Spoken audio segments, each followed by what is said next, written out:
Black and white நேயர்களுக்கு வணக்கம். அரசியல் சூத்திரம் நிகழ்ச்சியில் அரசியல் செயற்பாட்டாளர் மதுர் சத்யா நம்முடன் இணைகிறார். வணக்கம் தோழர். வணக்கம் தோழர். கரூர் விவகாரம் தொடர்பாக தமிழக சட்டப்பேரவையில் இன்னைக்கு விவாதம் நடந்தது. முதலமைச்சர் அதற்கு பதில் சொல்லும் போது கரூர் சம்பவத்திற்கு விஜய் காலதாமதமாக வந்ததுதான் காரணம், அந்த கூட்ட நெரிசலுக்கு அதுதான் காரணம் அப்படின்றாரு. ஏன்னா அதற்கு முன்னாடி அதிமுகவுடைய கூட்டம் நடந்தது. காவல்துறை அதுல சுமார் 100 காவல்துறையினர் தான் பாதுகாப்பு பணியில் ஈடுபடுத்தப்பட்டனர். அதை விட 3 மடங்கு அதிகமாகவே விஜய் கூட்டத்துக்கு பாதுகாப்பு ஏற்பாடுகள் செய்யப்பட்டிருந்தன. அவர்கள் பர்மிஷன் வாங்கியது 3 to 10 மணி வரை என்று இருந்தாலும் அதன் கட்சியின் பொதுச் செயலாளர் 12 மணி என பேட்டி அளித்திருந்தது பொதுவெளியில் அறிவிக்கப்பட்டிருந்ததனால் காலையிலிருந்தே கூட்டம் அப்படின்ற காரணங்கள் எல்லாம் அவரு சொன்னார். 50 ஆண்டு காலம் பொது வாழ்க்கையில் நான் பார்த்த வகையில் பல கூட்டங்களை நான் நடத்திய வகையில் இங்க இருக்கக்கூடிய அரசியல் கட்சி தலைவர்கள் நடத்தியிருக்க வகையில கட்டுப்பாடுகள் இதெல்லாம் இல்லாததுதான் இதோடைய பெரிய காரணம் அப்படின்றதையும் அவர் சொல்லியிருக்கிறார். ஸோ இந்த 50 ஆண்டு கால உதாரணத்தை கூறி முதலமைச்சர் இந்த விவரித்திருக்கிறார், விளக்கி இருக்கிறார். ஆனால் இந்திய அரசியல் வரலாற்றில் இது போன்ற ஒரு அரசியல் கட்சி கூட்டத்துல சாவு நடந்திருப்பது உங்களுடைய ஆட்சியில தான் அப்படின்னு எடப்பாடி பழனிசாமி குற்றம் சாட்டியிருக்கிறார். இப்போ முதல்ல இப்ப அரசு தரப்புல அவங்க நியாயங்கள் வைப்பாங்க, காலதாமதம் அதெல்லாம் இருக்கட்டும். அது விசாரணை தான் அது உண்மையா பொய்யா என்ன அப்படிங்கறது சொல்லும். இது 50 ஆண்டு கால உதாரணம் சொல்றாரு. இது ஸ்டாலினுக்கு மட்டும் கிடையாது, பல்வேறு பேர் சொல்றாங்க. இப்போ மூத்த பத்திரிகையாளர்கள் கூட சொல்றாங்க, 40 வருஷம் நாங்க கவர் பண்ணதுல இந்த மாதிரி ஒரு இன்சிடென்ட் நாங்க பார்த்தது இல்லை அப்படின்னு. இப்போ பொதுவாவே ஏன் அதிமுக கூட்டத்துக்கு 100 பேரு, இந்த கூட்டத்துக்கு 600 பேர் அப்படின்னா, வழக்கமாக காவல்துறையினர் எதுக்கு கொடுப்பாங்க? இப்ப நாங்கெல்லாம் ஒரு போராட்டம் பண்றோம், இப்ப சாதி ஆணவ படுகொலைக்கு தனி சட்டம் கேட்டு போராட்டம் பண்றோம் அப்படின்னா, எங்களை சாதி வெறியர்கள் இருந்து காப்பாதுதான் அந்த போலீஸ் ப்ரொடெக்ஷன் இருக்கும். யாரும் சாதி வெறியர்கள் சாதி சங்கத்தாளுங்க சோடா பாட்டில் அடிச்சிடக்கூடாது, இல்ல பெண்கள் ப்ரொடெஸ்ட் பண்றாங்க அப்படின்னா ஆண்கள் இது பண்ணிடக்கூடாது. அப்ப ஒரு அரசியல் கட்சிக்கு அப்படிங்கிறதுக்கு ப்ரொடெக்ஷன் கொடுக்குறது 100 பேர் கொடுக்கறதுனா அவங்க பாதுகாப்புக்கு ஒரு மினிமம் லெவல்ல இருக்கணும்ன்றதுதான் கொடுக்குறது. ஆனா இங்க கிரவுட் கண்ட்ரோலுக்கே காவல்துறை தேவைப்படுது.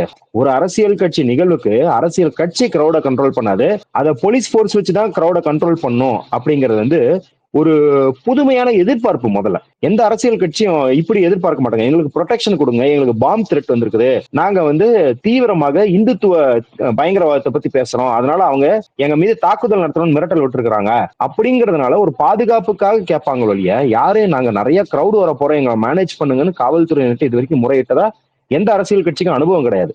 அப்ப அப்படி இருக்கும்போது இது கொலைகள் எல்லாம் தாண்டி ஒரு அரசியல் கட்சி கூட்டம் அப்படிங்கறதே முழுக்க முழுக்க காவல்துறை மீது பொறுப்பு போடுவதே ஒரு பெரிய அதிர்ச்சியா இருக்குது.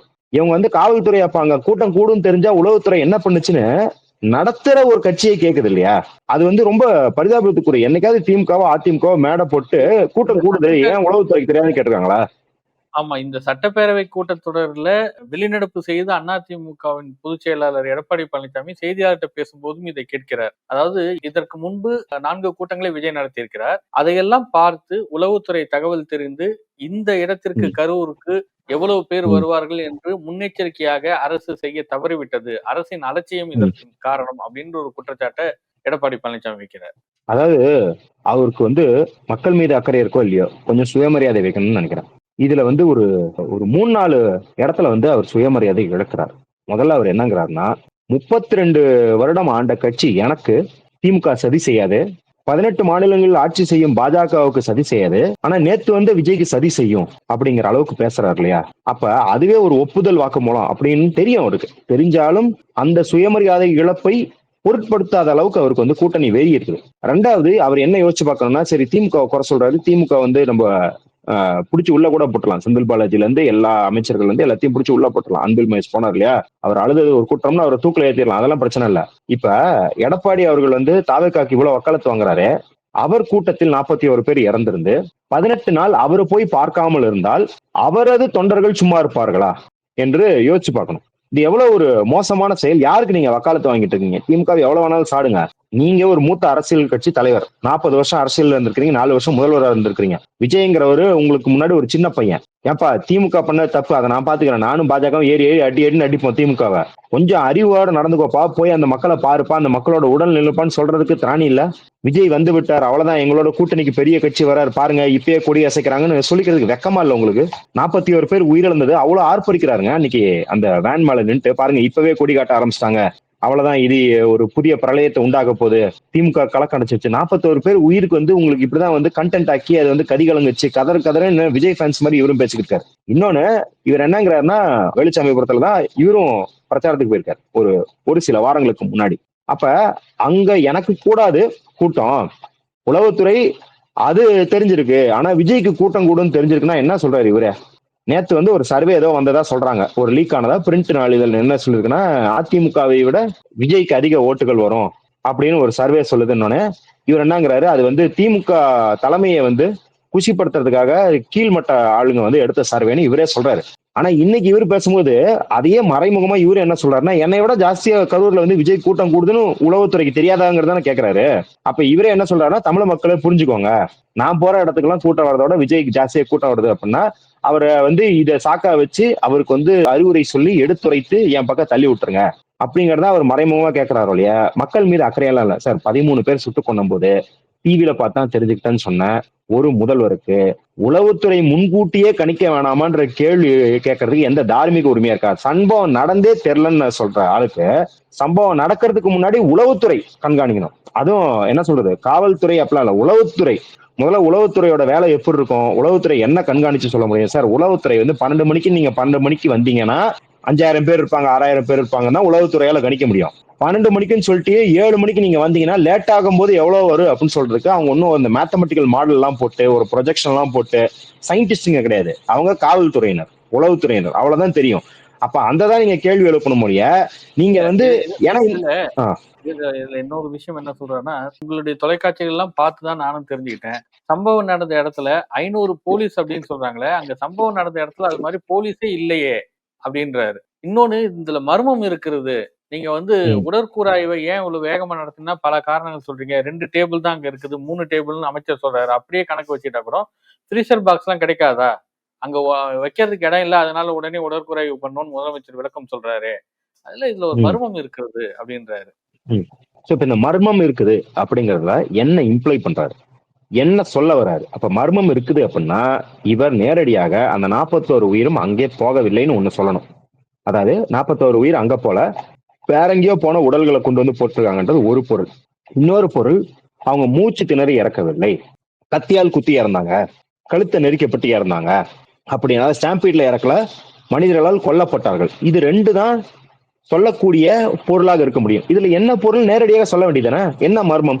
மர்மம்னா எதை சந்தேகப்பட்டு நாங்க மர்மம்னு சொல்றோம் அப்படிங்கறத சொல்லுங்க.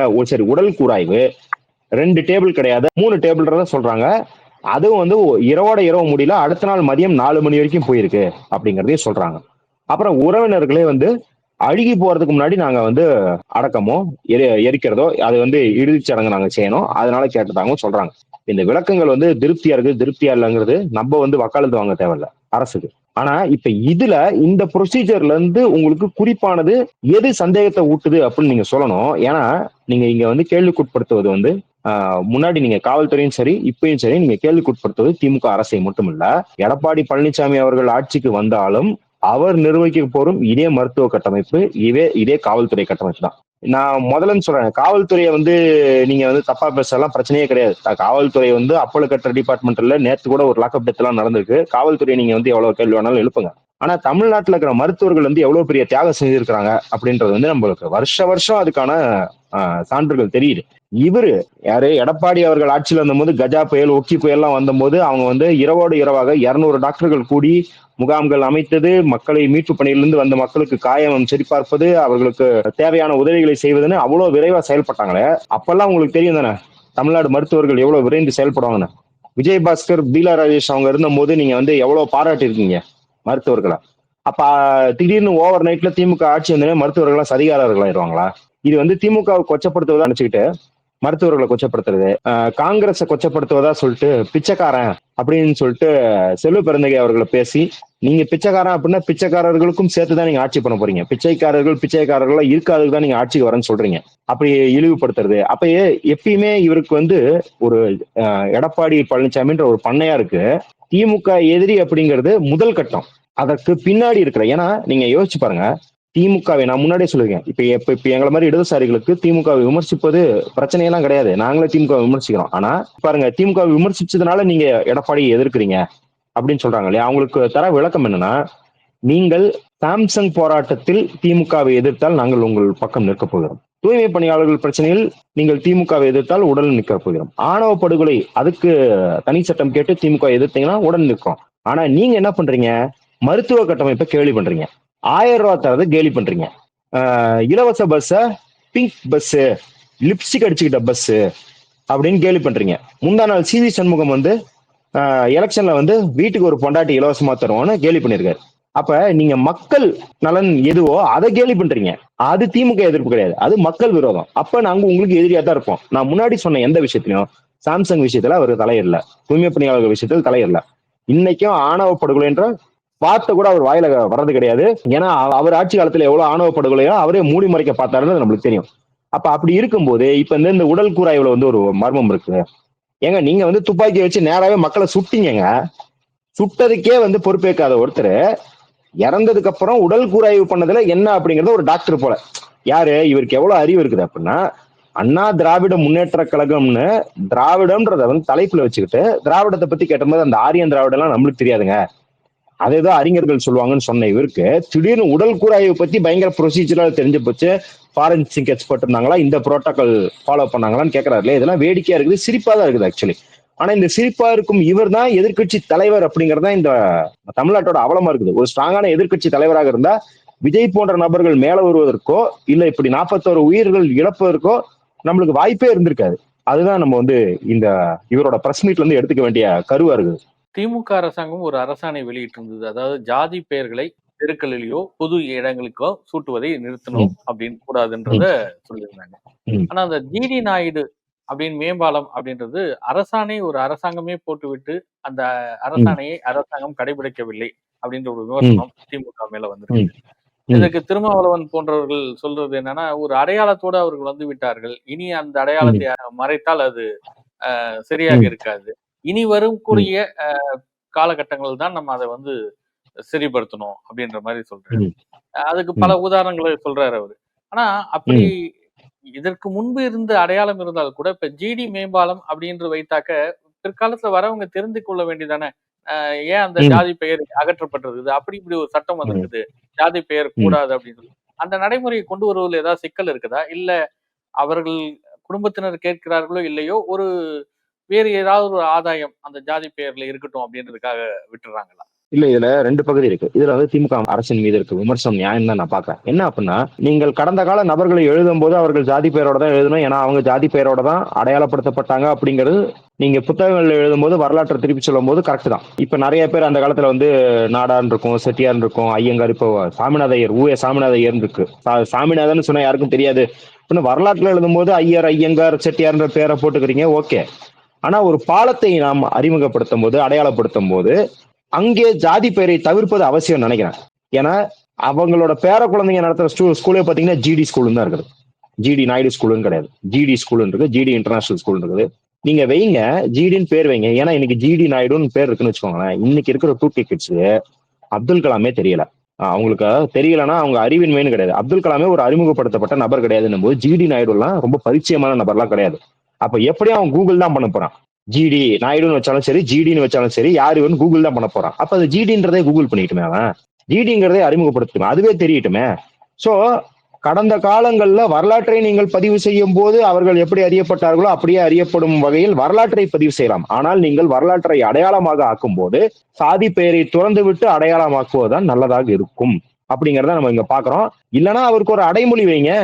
ஜிடி நாயுடுக்கு அடைமொழிகள் இருக்கும், பல அடைமொழிகள் இருக்கும். இப்ப பெரியாருங்கிறது அடைமொழி தானே, அவருக்கு வந்து இது கிடையாது, பேர் இல்ல, அவர் ராமசாமி தானே அவர் பேரு.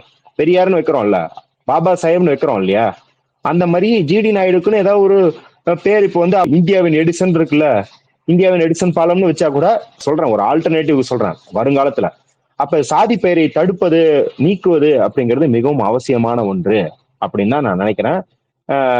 அப்படி தவிர்க்க முடியாத சூழல்ல கூட வேற ஏதாவது அடைமொழி இடைமொழி யூஸ் பண்ணலாமோ இல்லையா. நீங்க இதை பண்ணும் நேரத்திலேயே அதை பண்றது இன்னும் கூடுதலா இருக்கு.